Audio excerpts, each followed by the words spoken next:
911, what's your emergency? Yeah, I've got someone who's missing, a worker of mine that we can't seem to find. Missing from where? I'm the manager of the Oak Park Apartments, and this worker actually happens to be my sister-in-law. She's 19. When was the last time anybody saw her? Around 10:30. This is my home! Yay! 19-year-old Brooke Wilberger lived in Oregon and came from a big family, being the fifth child of 6.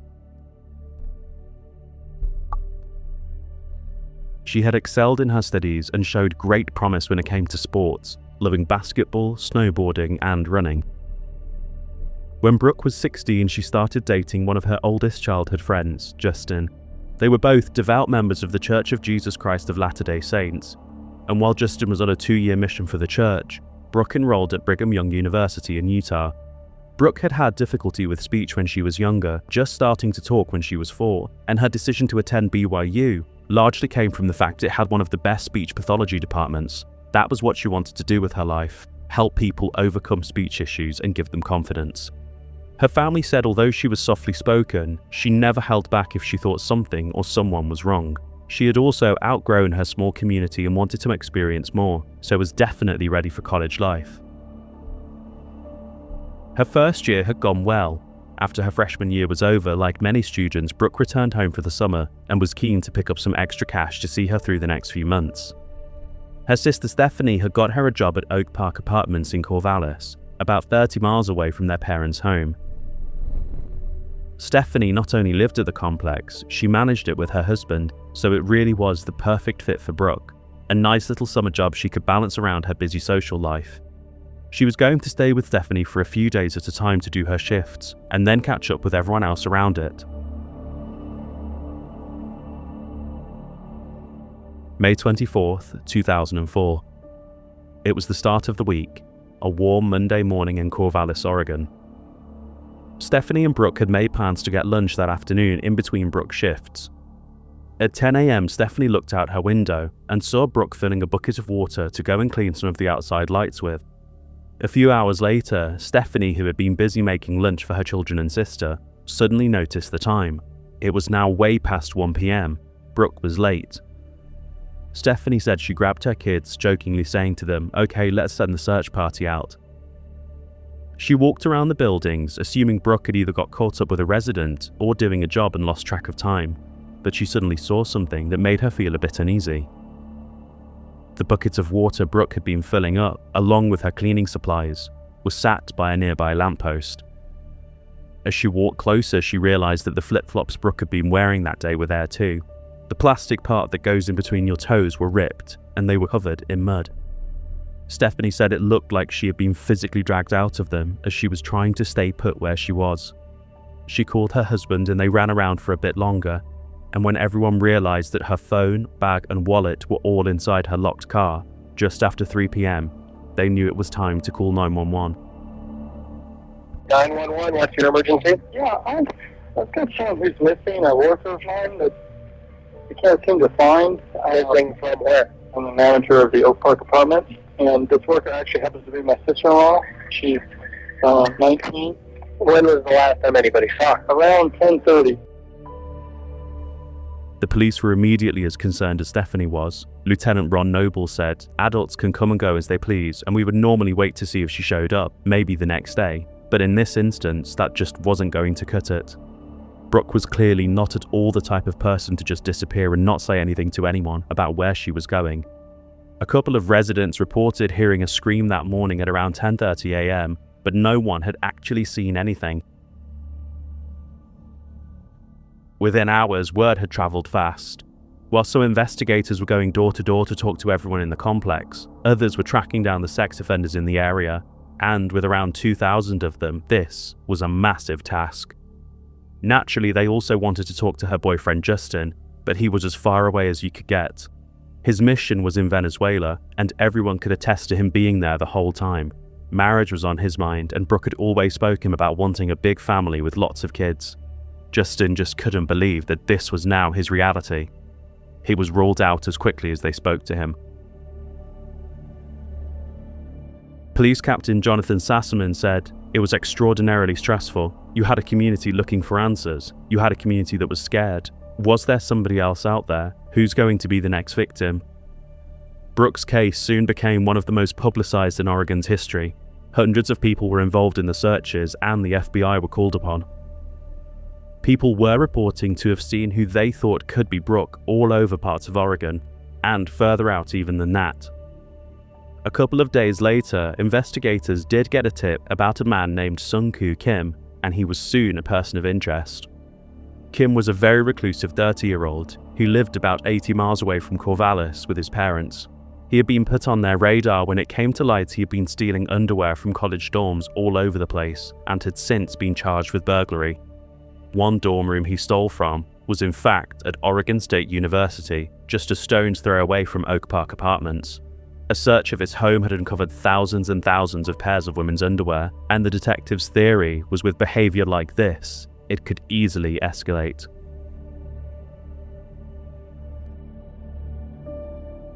Just before the sun rose and almost a week after Brooke vanished, the police raided Kim's home. He had tens of thousands of sexual images and videos on his computer, many of which depicted scenes of rape, torture, and mutilation. They also found a file on his desktop called osu.doc, Oregon State University. It had been written after Brooke went missing, but it was very disturbing.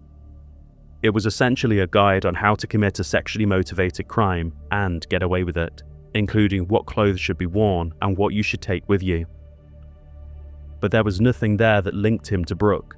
Even though this had been a strong, albeit troubling lead, Kim was eventually ruled out when data from his computer and phone and receipts showed he was at home and buying things from a store with his dad at the time she went missing. Kim would later serve 7 years for various charges, including burglary, and his parents would also file a lawsuit against the authorities for the way the officers stormed their home that morning, saying it was excessive and scary. They settled for just over $300,000. In Brooke's case, days turned into weeks, and it would soon be a month, with still no idea where the 19-year-old was. And obviously, with every day that passed, statistically the likelihood of Brooke being found alive was dwindling. Investigators did have a tip about a vehicle they were pursuing, which had cropped up a couple of times. They were seeking information about what they thought was a dark green minivan, perhaps a 1997 model. They also asked a man named Brian to come forward, as he had previously called 911, to report the same vehicle speeding dangerously. Detectives had several reports of what sounded like the same van driving around near Oregon State University the day Brooke vanished. A university employee called Bob reported that he had seen the minivan with a Minnesota license plate in the parking lot. He watched as the driver talked to a female student, and the student was so freaked out she reported her encounter to an employee at the university. A second student said the vehicle pulled in front of her and asked her for directions. She quickly hurried away after the man got out and opened the back door. These were promising leads, but there was still a long way to go to working out who was in the vehicle and whether that person was even connected. Before long, a painful 6 months had passed without any updates. The search parties were teetering off, and life for everyone had continued to carry on. Finally, in November, over 1,400 miles away in Albuquerque, New Mexico, officers would receive a call that had so many similarities to Brooke's case, it would be impossible to ignore. Dara Finks had been driving with her daughters when they saw a young woman running naked and hysterical across the main road and over to a restaurant where she started trying to pull the door open. Dara pulled over right away and got the woman into her car. She was a 22-year-old foreign exchange student from Russia, and she tearfully recounted how she had just been walking when someone grabbed her from behind and pressed a knife up to her throat. A tall, broad, white male with a shaved head and beard dragged her into his car, sexually assaulted her, then tied her up with her own shoelaces. He then pulled out into an apartment complex and left the car to go inside one of the apartments. Miraculously, she had broken free and just started running for her life. Dara called 911 and gave a description for the man and his very distinctive car, a 2-door red car with a red floral interior and a stuffed toy hanging near the window. And authorities very quickly got a name: Joel Patrick Courtney, a married father of 3 living in an Albuquerque suburb with his family.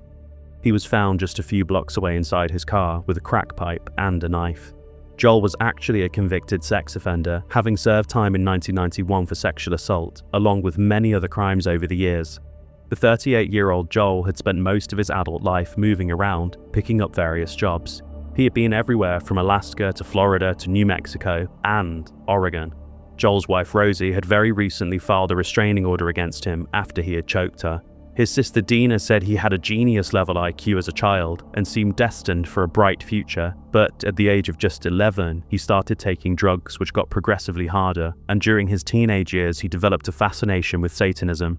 He didn't finish high school, ended up in and out of juvenile detention centers for various offenses, including a sexual assault he had committed at 18, and Dina even said he used to come into her room in the middle of the night, choke her, and attempt to rape her. Dina said things did seem to settle down when at 23 Joel met Rosie and had his children, and despite the horrific experiences she had with him, she chose to forgive and continued trying to build a relationship with him. But after a few years he slipped back into drugs and drink, and everything started getting much, much darker. Flash forward to the time of his arrest. Joel was still drinking heavily, regularly smoking crack cocaine, and getting DUIs.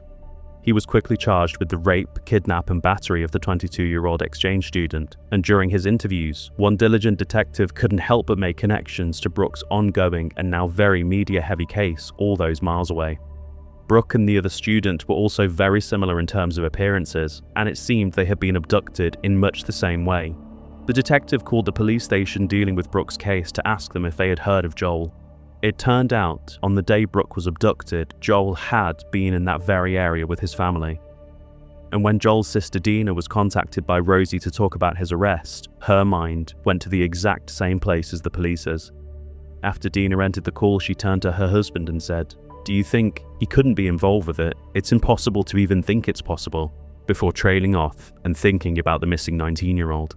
Dina said she couldn't bring herself to say it out loud, but her gut was telling her he knew where Brooke was. Good afternoon. I'm Natalie Marmie, and General Hospital will be seen at a later time. Right now, we're bringing you the latest and breaking news in the disappearance of Brooke Wilberger.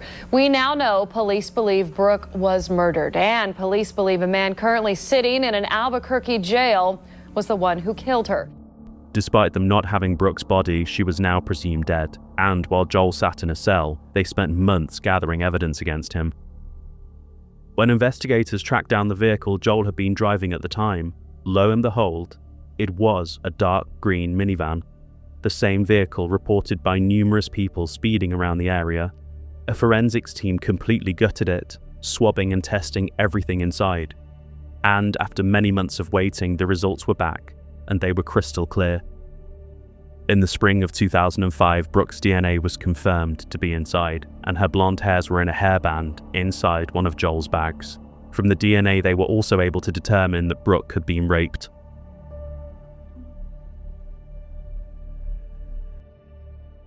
We are at a milestone in this case in that on Friday, July 29th, last Friday, the Benton County Grand Jury reviewed this case, the case of Brooke Wilberger. The grand jury, after hearing all of the evidence, returned a 19-count indictment accusing Joel Patrick Courtney, who's 39 years old, of 14 counts of aggravated murder alleged in alternative theories, 2 counts of aggravated kidnapping in the first degree, 1 count of first-degree rape, 1 count of first-degree sexual abuse, and 1 count of first-degree sodomy. Under Oregon law, the maximum possible penalty for aggravated murder is death.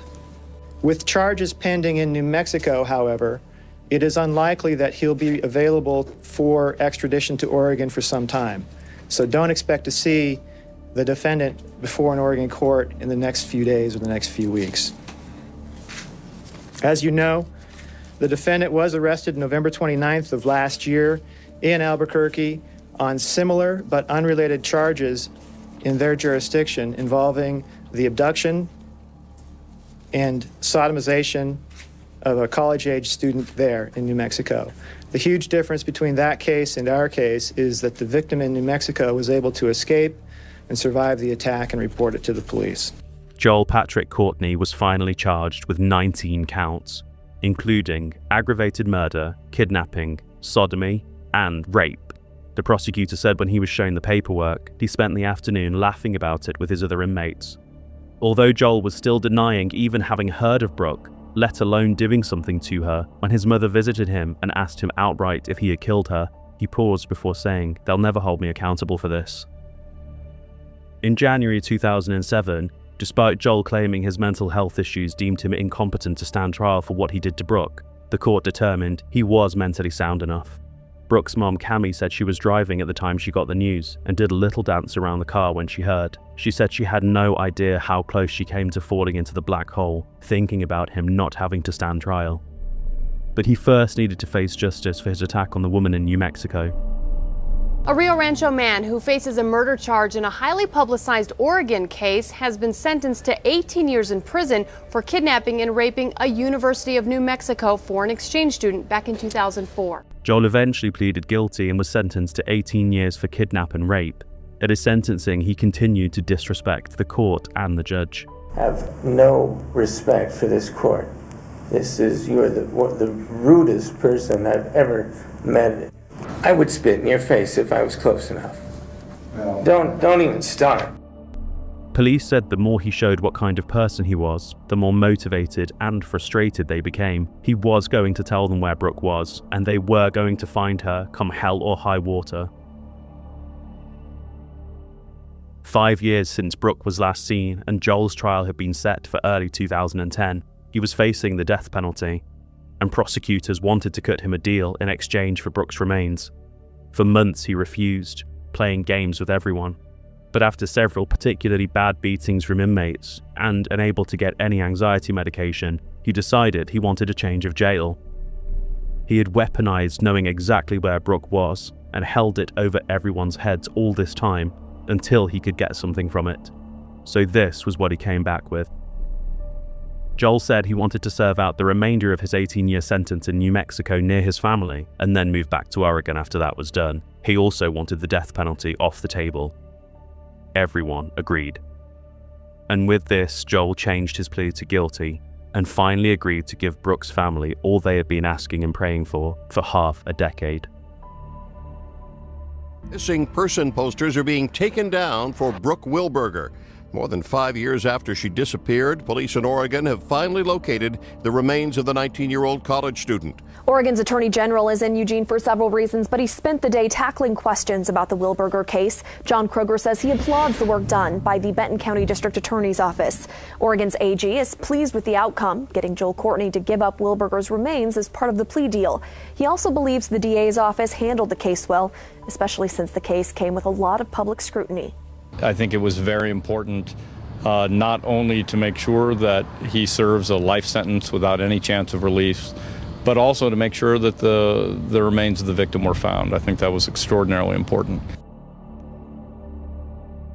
Off an abandoned road about 12 miles west of where Brooke was abducted, her remains were finally found.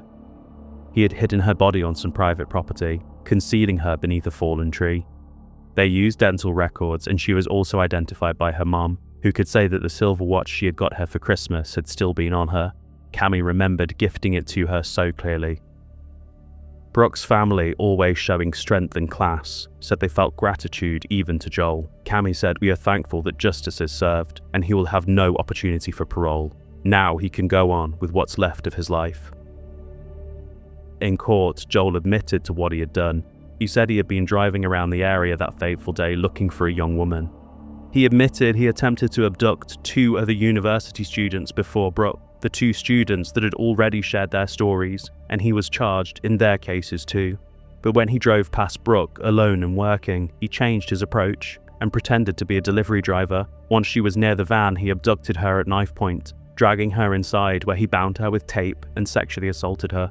He drove her to the woods where he kept her alive overnight, before bludgeoning her to death. He said he wasn't even thinking about killing her until he saw how hard she fought against him, and he was surprised at how strong she was. He said he hid her body in such a way that it was unlikely she ever would have been found unless he told someone. Not much has been disclosed in the Wilberger case about where the crime actually took place. Authorities say it happened in the woods in Benton County in Coastal Range. And for the people who live in that area, they say they can't believe something like this could have happened in their backyard. This is a real, nice community, and, bad stuff, it just never happens out here. It just doesn't. It's kind of eerie that he went in, he could have been in here, he could have been in here the next day, the day before. Mark Scacco owns the Blodgett Country Store, which is about 3 miles from where he thinks the crime was committed. He says he's surprised it could have happened so close to home. Some of us actually did search that area because it's a little abandoned road.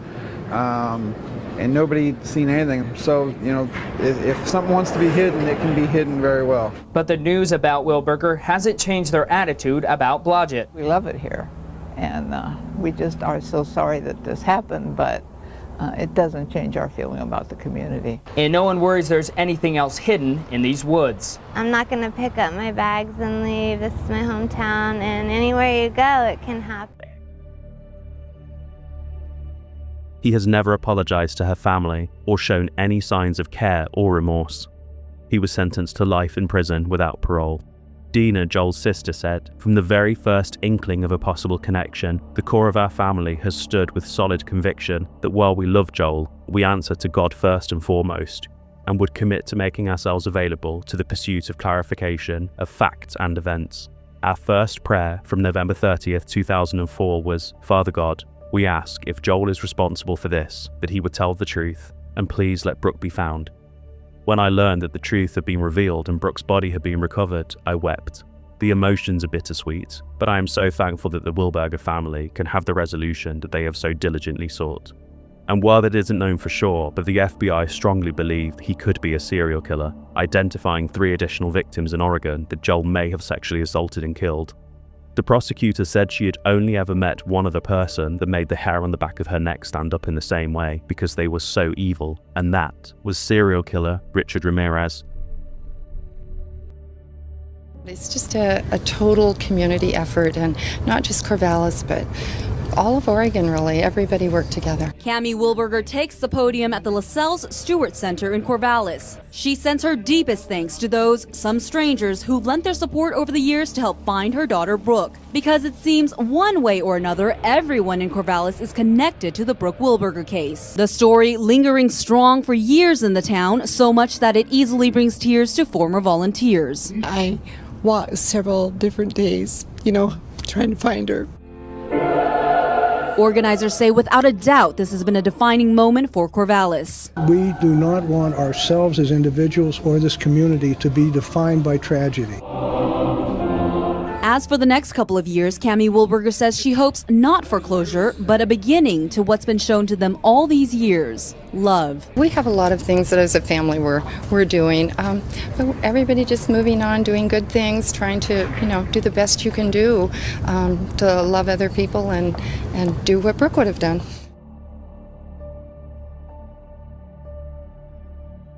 Brooke went from washing streetlights and looking forward to lunch with her sister to being in an utter nightmare in the space of a few minutes.